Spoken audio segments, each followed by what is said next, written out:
Yon, Jay nga pala at may nagtanong sa atin. So si Christian Benaventura, boss, mas mabilis po ba kapag 132cc tapos 28mm carb tapos magpapalit ng 32mm carb yan? Bali, ang sagot po dyan, boss, ay hindi po, no.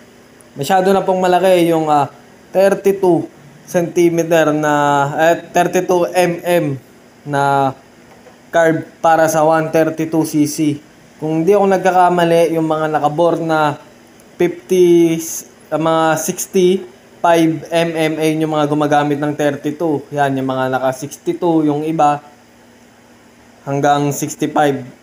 Ayun yung mga ginagamit, 32.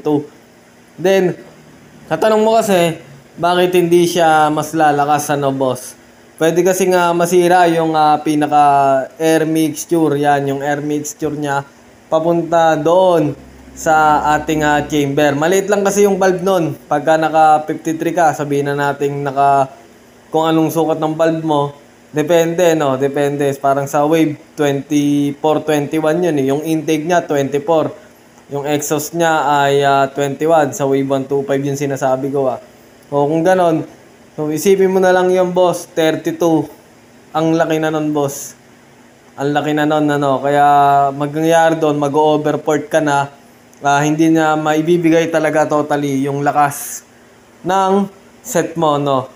Siyempre, yung cams mo, automatic yun, maglalaki ka rin ng cams. Pero hindi pa rin talaga sasapat. Mangyayari dyan baka sungaw lang, boss, Kaya ang payo ko sa'yo talaga, boss, mga 53mm, 28mm nga. Sa 53, medyo di ba? Medyo malaki na, no? Pero yun, 28mm kaya pa naman.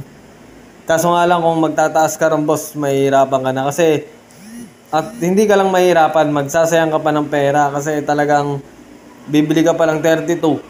Sasayang ka pa ng oras doon, boss. Kasi, siyempre, totono mo lang itotono yun, di ba? Tapos, pagka tinono mo ng tinono, magpapalit ka pa ng jetting, sa hanapin mo pa, no? So, matagal, mahabang proseso hanggang sa mangyari, wala na.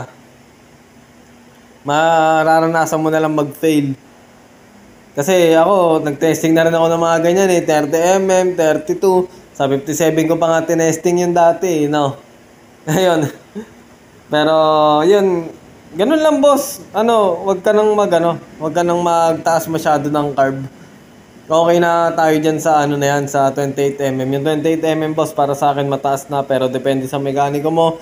Depende sa kaya nilang ibigay, no, para sa motor mo. At yun nga pala, mga boss, kung napanood nyo hanggang dito, mag-comment naman kayo. At syempre, magtanong kayo kung ano pa ba yung tanong nyo. At kung nagustuhan nyo yung mga gantong klase ng comment, yun, mag-like na rin kayo. Salamat, mga boss.